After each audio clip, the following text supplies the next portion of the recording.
Hey guys, my name is Griffey and welcome to part 2 of this beginner blender series. We are making a picnic scene like this, and this is part 2 of part 5. And if you want to watch the previous one, if you haven't watched the previous one, I would highly recommend you go start there, because we are making this basket today. This is a prop. I did some practice because this kinda is annoying to make. So let me open up the tutorial file real quick. So this is where we left off on the other episode. We didn't do the basket because it is a bit annoying to do, and it is harder than everything that we modeled here. So today we're gonna try, and you can try and follow along, or just go slow. I might explain a bit quick, but you can find your pace, of course. So for this we're going to use a cylinder, not not the circle like we've been using. We're going to use a cylinder, and I'm going to leave everything as is. Going to take this first, go to the friend mode, G and 1, GZ and 1 to move like so. Now we're going to go to edit mode, select the top face, bring it down like so, and I'm going to get rid of this face. Why, I will tell you, because we're going to find out. Next we're going to select the edge loop, the top edge loop, as you can see, and press ES and bring it out. We're going to E, bring it up by the Z axis, and we're going to do ES and bring it in and EZ,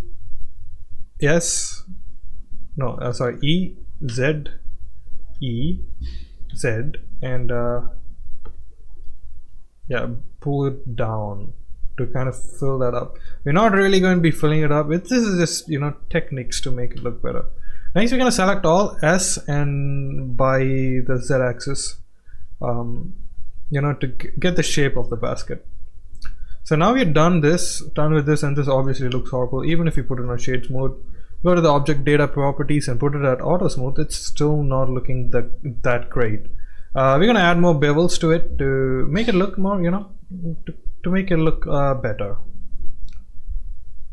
Obviously it's going to use the medium point, so we're gonna select the transform pivot point to active element. So we're gonna select this, Ctrl B, and give it some bevels to smoothen that one out. We're gonna give bevels to this as well, but first I'm gonna pull it back up, Ctrl B, add view.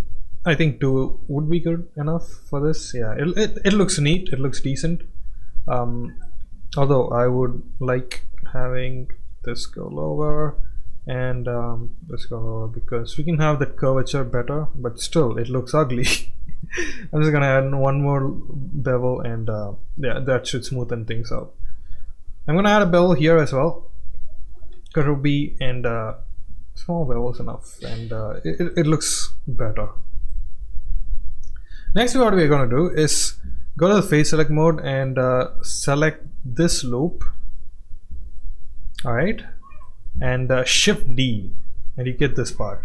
We're going to right click to cancel it, P, and separate by selection. Now you're going to go back to edit mode, object mode, select the object, hit tab again, select this, and E to scale up, E to extrude, that is. And we are going to fill this in with F. Select the edge loop and press F to fill in the faces. I'm going to hide this real quick because we don't want to mess with that right now. Press 7 to go to the top view and go to the wireframe mode. We're still in edit mode, and I'm going to cut half of it like so. Select this half and cut these vertices. As you can see now, if you go to the render mode, solid mode, it doesn't look good. So we're gonna go and bridge these together. You can select this loop and this one and press F to fill that one, and you know, you can select these 4 points and fill it. I'm gonna do the same here.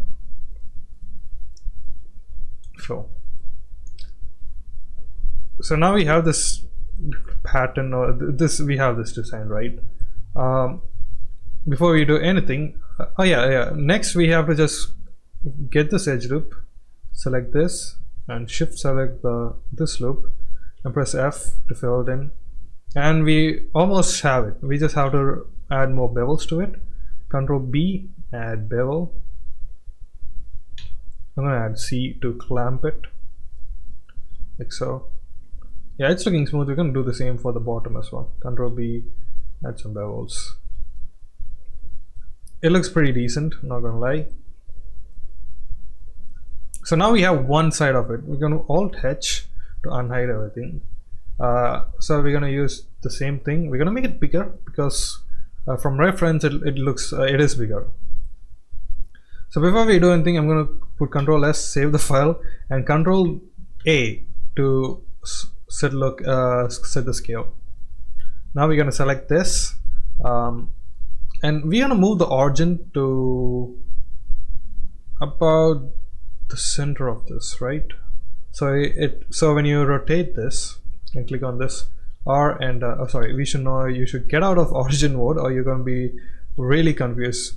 It opens and closes now, so that's cool, that's sick. All right, what you have to do next is Control D, or no, don't do Control D, do Alt D to get duplicate of it. We can put it there and just turn it like so. Turn it by 180. Just and you're done almost. I'm gonna move it a bit away so there's like a difference. Obviously you can now open this and it looks cool. Next, what we're gonna do is add the basket, the holding loop or whatever you want to call it. I'm gonna select this, go to the edit mode, select this edge loop right here. Of course it's going to select the other one as well. We don't want to do that. Yeah, you know what, just let's select this edge loop, press plus. Okay, this isn't working. All right, we have to unlink these data.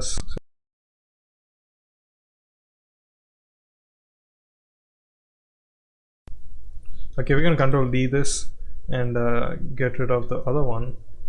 So if we go here and edit, okay, this time it only edits this one. Okay, so we're gonna select this and press plus. It didn't work.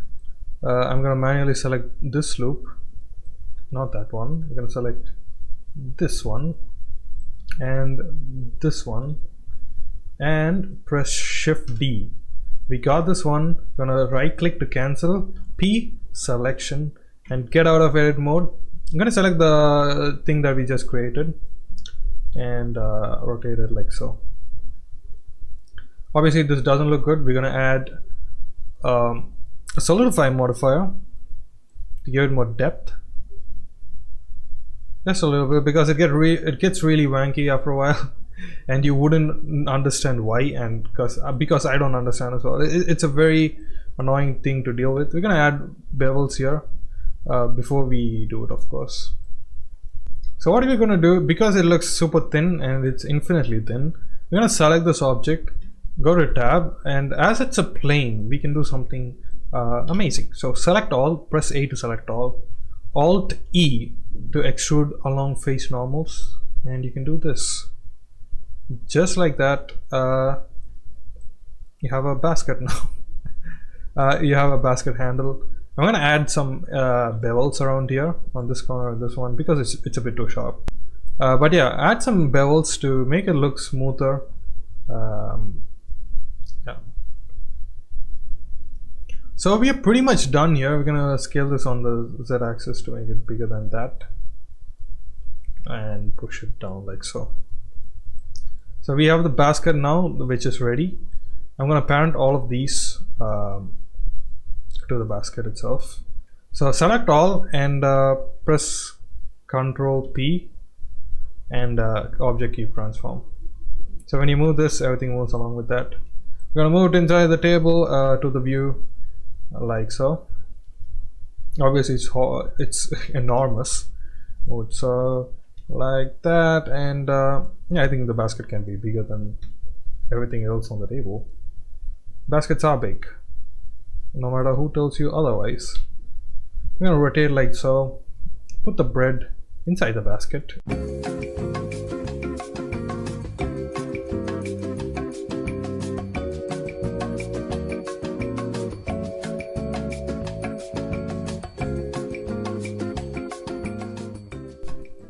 Oh my god, dude, why is it so hard? Like, it isn't so hard. It wasn't that hard when I did it the first time. Oh, you know what? Make the basket bigger. Yeah, let's do that. It's so much easier.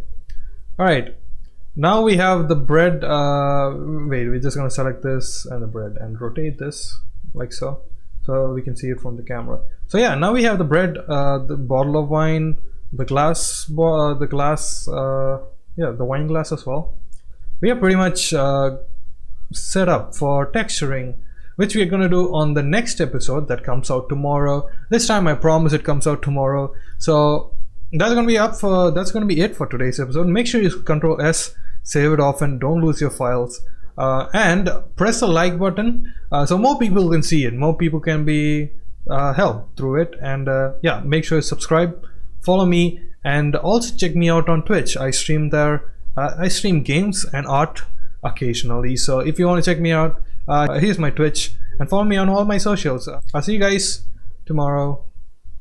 Peace.